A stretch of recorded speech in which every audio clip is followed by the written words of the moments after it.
Kita lanjut dengan contoh soal.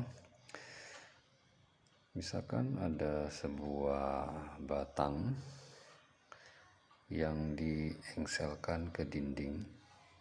Ini dinding, ini ada batang. Batangnya diengsel ke dinding, ya, di sini dipasang engsel ke dinding. Kemudian pada batang ini diikat dengan tali, sehingga batang ini bisa berada dalam keadaan seimbang. Oke. Misalkan pada batang ini dikasih beban lagi. Oke. Nah, pertanyaannya ditanya, tentukan tegangan talinya. Ya, berapa tegangan tali di sini? Oke. Nah, jadi langkah-langkahnya, ya. Di sini kalau kita lihat ini batang berada dalam keadaan seimbang, ya. Batang ini termasuk sebagai benda tegar. Jadi untuk masalah keseimbangan benda tegar kita meninjau ini menggunakan sima F sama dengan 0 dan sima tau sama dengan 0. Kita dahului dengan menggambarkan gaya-gayanya, ya. Ini beban, ada gaya, itu gaya berat, ya. Gaya berat. Kita misal aja W1, ya. Batang juga punya gaya berat, ya. Untuk batang yang homogen, beratnya itu akan bekerja di tengah-tengah atau di pusat massa, ya, atau titik berat namanya, ya, pusat massa atau titik berat di tengah-tengah. Ini kita sebutlah W2. Lalu di sini ada tali, berarti ada tegangan tali. Kemudian di sini ada engsel, maka di sini ada namanya gaya engsel. Nah, gaya engselnya ini sembarang karena kita tidak tahu arahnya kemana, ya. Kita bisa cari kemudian nanti. Jadi bagaimana kita selesaikan ini? Yang difokus perhatian kita adalah batang ini, maka kita gambar keluar batangnya. Ini biar mudah saya gambarkan batangnya berbentuk satu garis saja, biar lebih mudah melihat gambar gaya-gayanya. Di ujung ini ada engsel, maka berarti di sini ada gaya engsel. Di tengah-tengah ini ada gaya berat W2. Di ujung ini digantungi beban, ada berat W1. Lalu di sini ada tali, ada tegangan tali di sini T. Oke. Nah, jadi bagaimana kita persamaan? Oke. Untuk mencari tegangan tali, ya, kita biasanya menggunakan sima tau, ya, sima tau sama dengan 0, ya, karena batangnya seimbang, tidak rotasi. Oke. Kenapa kita gunakan sima tau, kenapa tidak sima F? Ya, karena di sini ada dua gaya tidak diketahui, ada gaya engsel dan tegangan tali, ya. Akan lebih mudah kita menggunakan sima tau, ya, karena dengan sima tau kita kan akan dahului dengan menentukan titik poros. Oke. Nah, biasanya titik poros kita ambil di titik yang gayanya tidak diketahui dan tidak ditanya. Oke.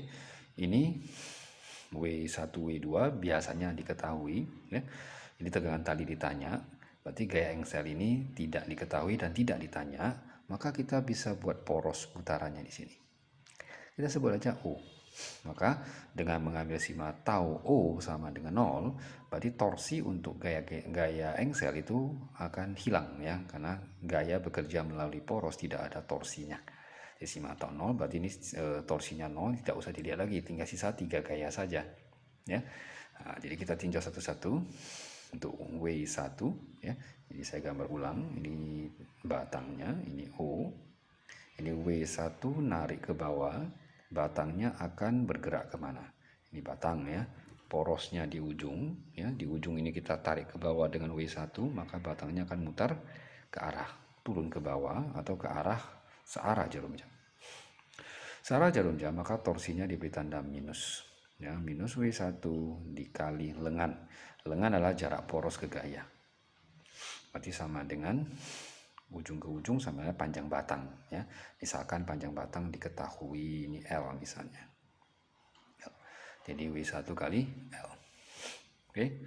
Lalu tinjau gaya kedua, ini batang yang sama, porosnya di ujung, ini W2.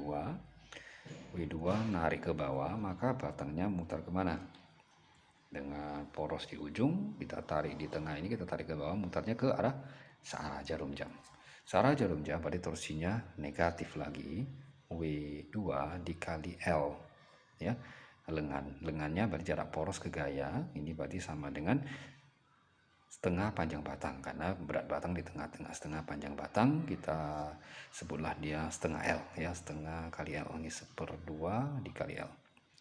Lalu ada gaya ketiga yaitu T, ya. Ini batangnya, T-nya narik ke atas, atau saya gambar di samping sini aja biar lebih jelas. Ini batang poros di O, ini T-nya ke sini. Oke, jadi kalau tarik dia mutar kemana? Ini poros, ini batangnya, ditarik dia ke atas, ya, putar ke arah berlawanan jarum jam. Ini naik ke atas dia kan, berlawanan jarum jam, ada torsinya positif. Positif T dikali lengan. Berapa lengan? Lengan adalah jarak dari gaya tegak lurus dari poros tegak lurus ke gaya. Kalau kita tarik ini garis, ini tidak tegak lurus, ya. Berarti ini bukan lengan, lengan harus tegak lurus. Jadi bagaimana caranya? Caranya adalah kita boleh melakukan perpanjangan terhadap gaya ini. Kita boleh lakukan perpanjangan. Oke. Lalu tariklah garis dari poros tegak lurus ke garis perpanjangan ini. Tarik kemana? Tegak lurus. Lurus berarti tarik ke sini kan? Ini tegak lurus. Ya, tegak lurus. Oke. Ya, tegak lurus ini. Nah, kalau tegak lurus berarti inilah sebagai lengannya, inilah lengannya. Ya, lengan. Nah, berapa panjang lengannya ini? Cari panjang lengannya, kita bisa meninjau segitiga di sini. Ya, di sini ada sudut lah, ya, L, alfa misalnya. Oke, jadi di sini ada relasi sudut sisi depan, sisi miring. Berarti hubungannya apa? Sinus, ya, sinus. Sinus alfa sama dengan depan L per sisi miringnya adalah sama panjang batang. Nah, di sini kita sebutnya panjang batangnya L besar aja supaya lebih mudah. Berarti ini kali L besar, ya. Ini panjang batang, ini juga setengah panjang batang, ya. Nah, ini berarti ini panjang batang. Jadi lengannya berarti L per L. Jadi lengan sama dengan L sin alfa. Ini berarti L kali sin alfa. Alfanya nanti bisa diketahui soal, ya, sama dengan 0. Ya, itu 3 torsi yang bekerja. Ini semua ada L, ini bisa dicoret, ya. Panjang batang sama L bisa dicoret. Ya, panjang batang tidak perlu diketahui soal juga tidak masalah, ya.